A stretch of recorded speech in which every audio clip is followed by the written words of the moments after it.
everybody, welcome back to Mail Time. We are so excited to take a look at the mail that you've sent us today. But first, I want to tell you one of the things I've been doing to challenge myself. It's a drawing challenge. You know that I like to draw, and the challenge is this: to draw the same item 3 times, but in a different set amount of time. So let's say you're drawing a cat. Well, you would give yourself 2 minutes to draw the best cat that you possibly can. Then the next time you draw it, you give yourself 30 seconds. And then the next time you draw it, you give yourself 10 seconds. Whatever you choose for the time is up to you. But it's actually really fun to see how you do with 10 seconds or a minute, and then maybe 5 minutes. And you can see the differences within your 3 drawings. That is your challenge. But right now, let's take a look at our mail. Let's do it. So today we have 2 letters, and this was emailed to us from Michael. Michael, thank you for sending this. And it says, oh, it's like a puzzle. It is.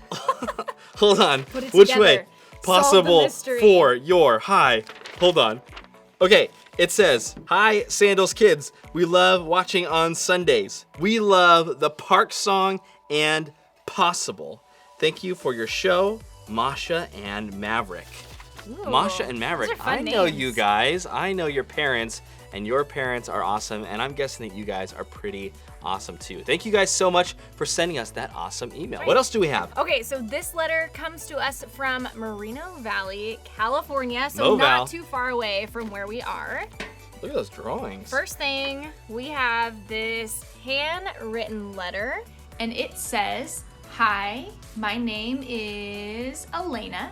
Me and my little sister watch you guys on Sundays. That is awesome. We love your songs. I made you guys a drawing. I hope you like it.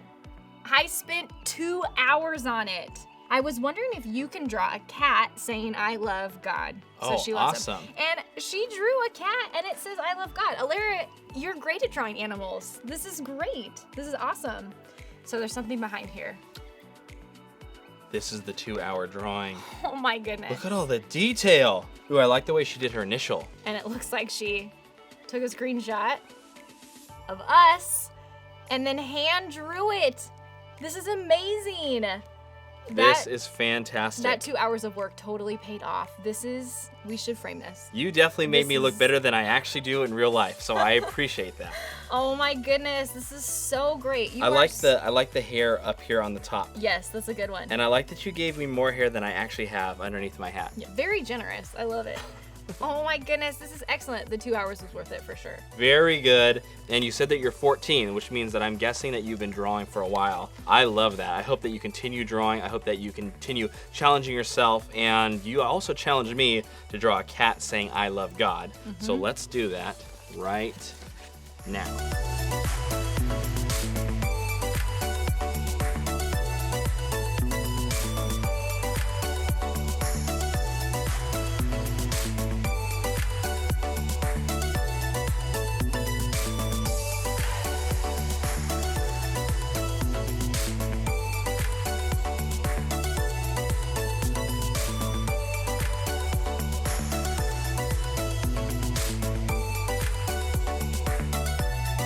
All right, there is your cat drawing saying I love God, and thank you for sending us a letter. You have no idea how much joy it brings us, and we love that because you send us letters with your address, we can send letters back to you. And maybe you guys are watching this saying, how in the world can I be a part of Mail Time? Well, it's very simple. It's so easy. You can send us a letter at 150 Palmerita Avenue, Riverside, California, 92507, or you can email us at mail@sandalskids.com. Whichever way you choose, we would love to receive it, and we love sending you guys letters with a note from us and an assortment of Sandals Church Kids stickers. We will see you guys next time.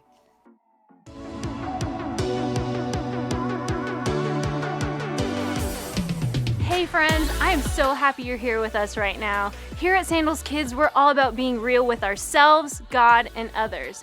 Now, we're about to dive into the Bible, but first we're gonna watch a fun video together.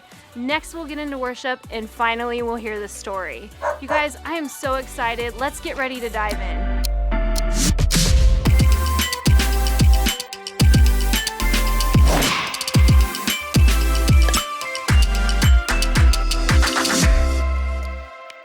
Hey everybody, in front of you, I have a crayon, a colored pencil, a marker, and a pen. And here's the deal. These would all be great to draw on this piece of paper here, but I have one thing that would triumph any one of these, and that is a feather pen. Today, Zach and I are gonna show you how to make one. This is probably gonna be the easiest how-to you'll ever see. All we really need is a feather, scissors, and a pen to represent our fountain pen in the feather. And now what I need you to do, Zach, is I have a water for you. Oh, wait, no.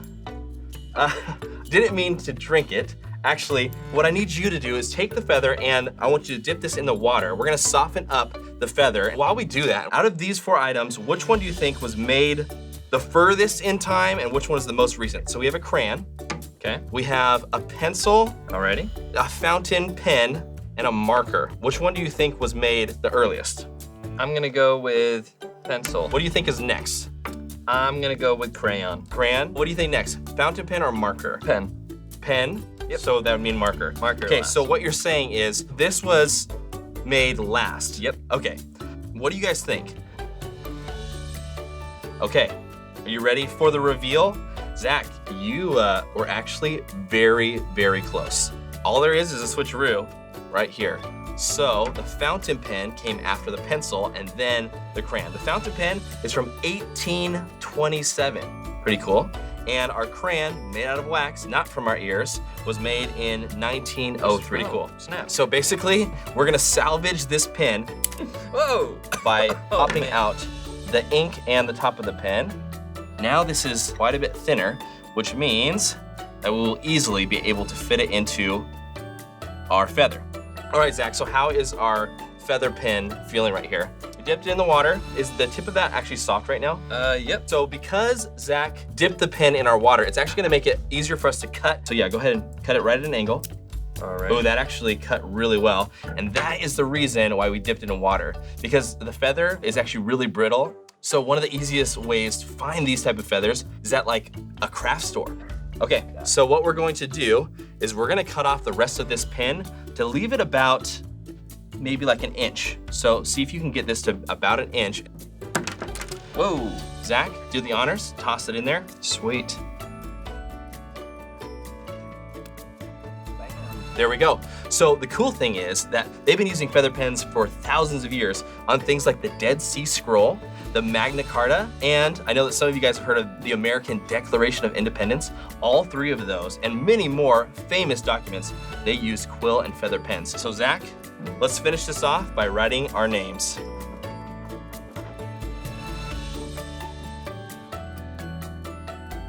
There we go. Nice. And there you have it. 3 very, very simple steps on how to make a feather pen. We'll see you guys next time. See ya.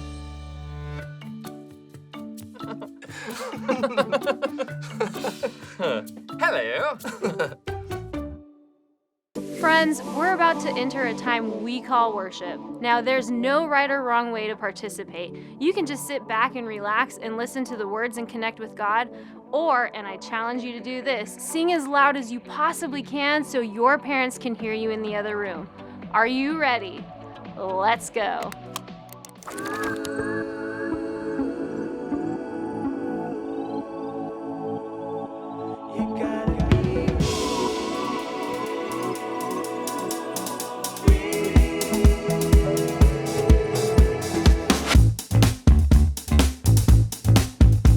You wanna be real, you gotta be honest with yourself. If you wanna be real, you can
the light.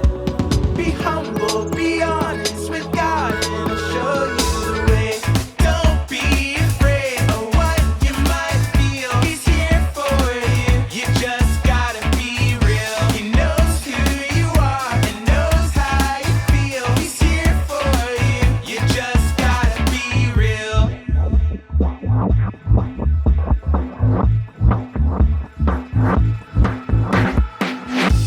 Don't be afraid of what you might feel.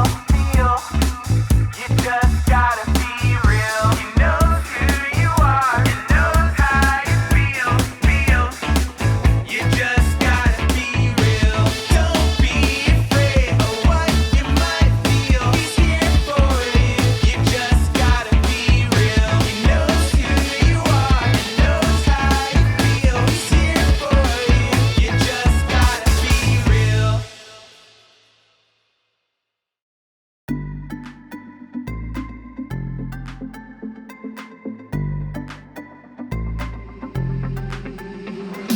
Jesus grew in wisdom and stature and favor with God and with man. Jesus grew in wisdom and stature and favor with God and with man. Jesus grew in wisdom and stature and favor with God and with man. Jesus grew in wisdom. That means he's a scholar.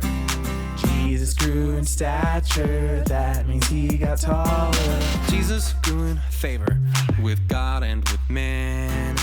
Jesus is the greatest. I wanna be like him. Wanna be like him.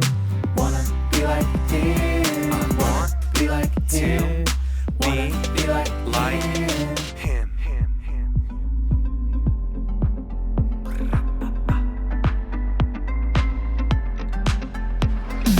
Jesus grew in wisdom and stature and favor with God and with man. Jesus grew in wisdom and stature and favor with God and with man. Jesus grew in wisdom and stature and favor with God and with man. Jesus grew in wisdom. That means he's a scholar. Jesus grew in stature, that means he got taller. Jesus grew in favor with God and with man. Jesus is the greatest. I wanna be like him.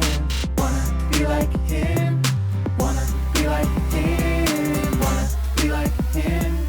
Wanna be like him. I wanna hug my mama extra tight. I wanna read my Bible every night. I wanna put loose trash in the garbage bin. But most importantly, I wanna be like him. I wanna help someone realize their full potential. Wanna comb my hair and brush my dentals. Wanna help my best friend learn to swim. But most importantly, I wanna be like him. I wanna spend more time with my family. I wanna find another good book to read. I wanna have more workouts at the gym. But most importantly, I wanna be like him. I wanna eat my veggies and learn kung fu. Wanna be nice to the animals at the zoo. Wanna memorize Luke 2:52, but most importantly, I wanna be like you. Wanna be like you. Wanna be like you. Wanna be like you. Wanna be like you. Wanna be like you. Wanna be like you. Wanna be like you. I want to be like you. What's up, everybody? Today we're talking about the Marthamorphasis from our story in Luke 10. Welcome to our series, Let's Get Real, where we're figuring out how to be honest when we think about ourselves, God, and others. Today we're gonna find out how to be real with ourselves because God knows us better than we know ourselves. So, let's get real.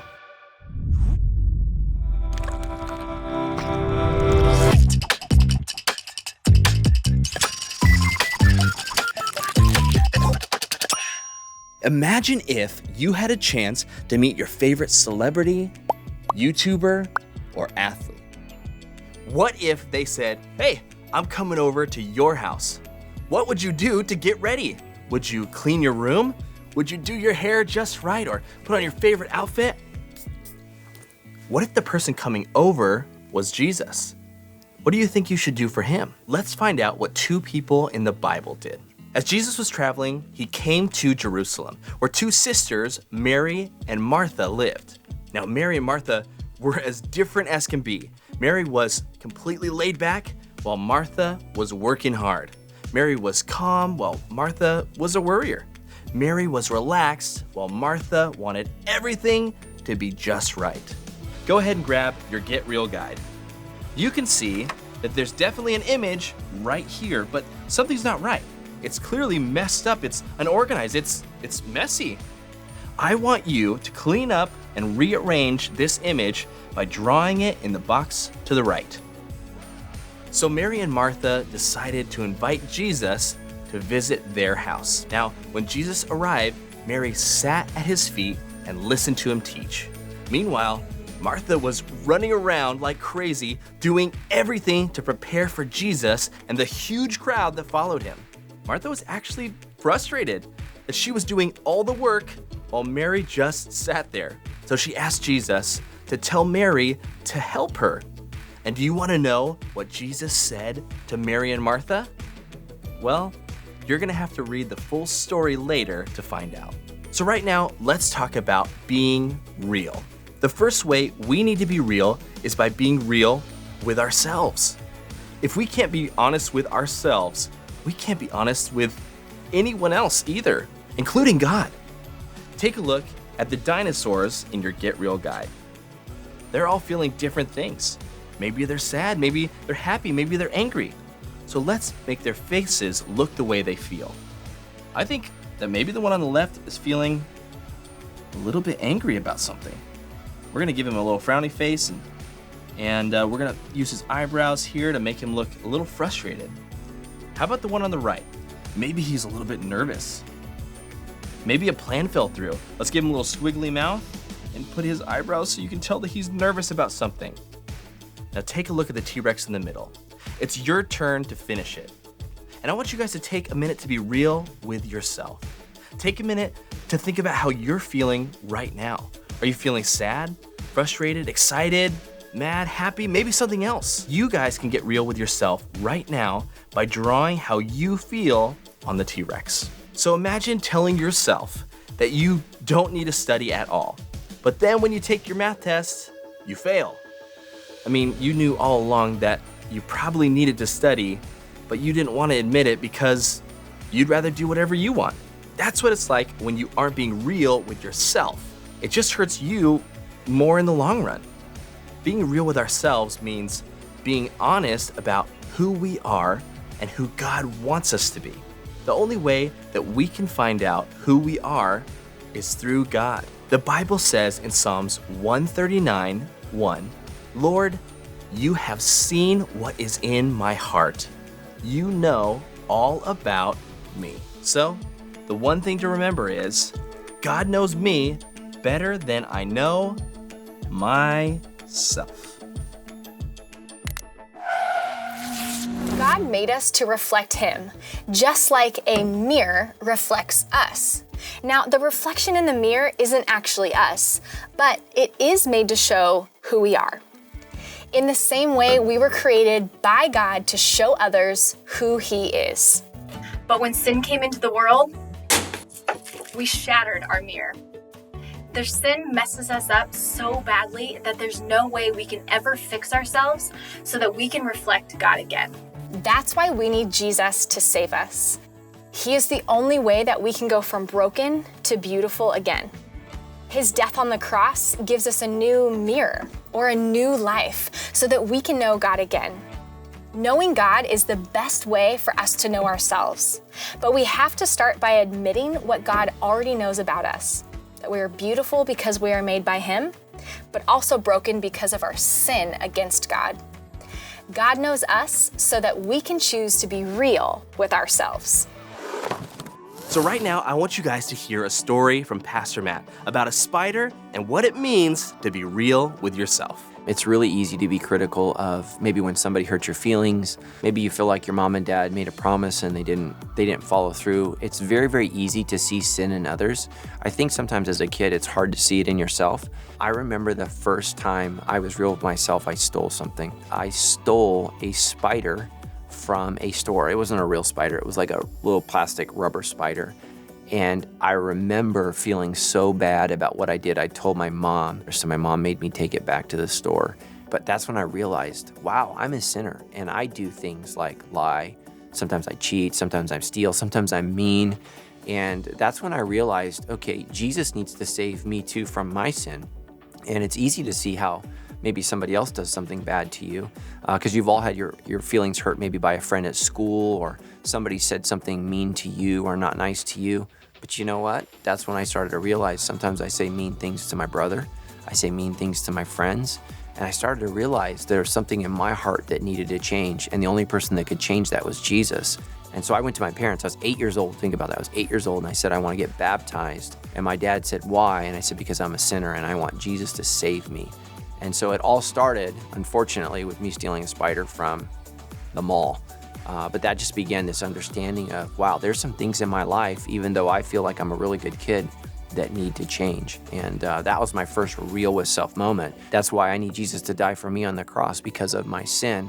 And that's when I gave my life to Christ and I invited Jesus into my heart. And I said, Jesus, I want you to change my heart and I want you to make me a better person. And so I realized that pretty quick. So that was one moment where I just got real with myself. Just like in our Bible story, we have an option. We can pretend that if we just work hard enough, we can fix ourselves and make ourselves look good without God, like Martha tried to. Or we can choose to be real with ourselves by admitting that we're broken by sin and know that the only way we can be fixed is through Jesus. We can be honest about who we really are, even when it's hard, because God already knows us and loves us no matter what. He has the best in mind for us. We have to admit that God's way is always the best way, because God knows us better than we know ourselves.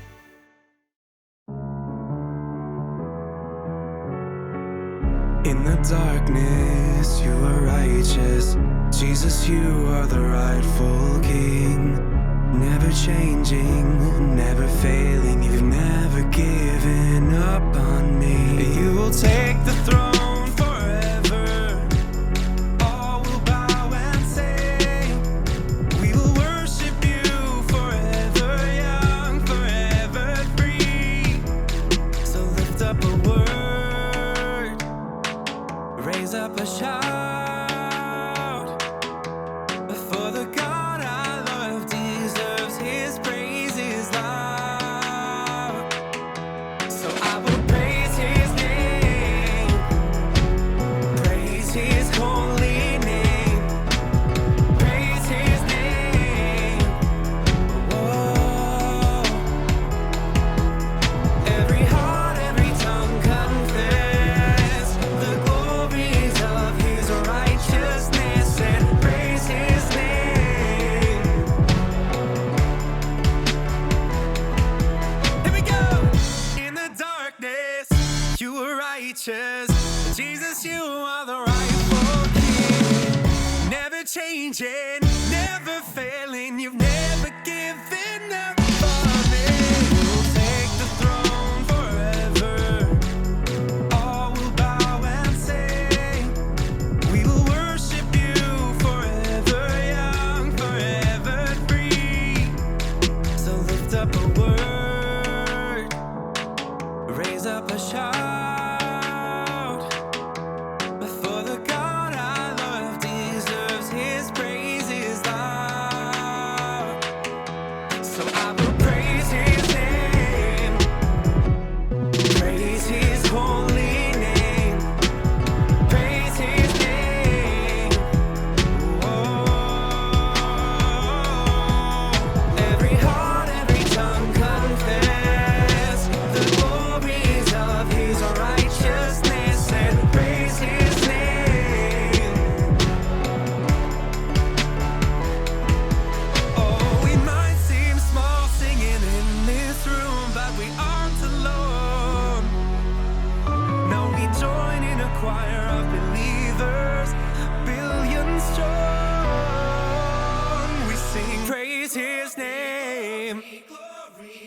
Praise his holy name. Praise his name. Whoa. Every heart, every tongue confess the glories of his righteousness and praise his name. Praise his name. Praise his holy name. Praise his name.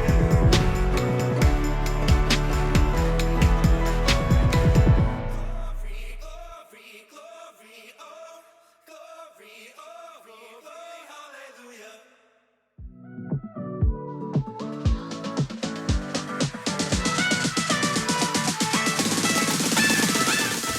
Friends, it's been so amazing having you here with us. We hope that you felt like church family because you are. Now, if you want to keep hanging out with us, you actually can. Just go to youtube.com/sandalskids. We hope you have a great week, and we'll see you next time.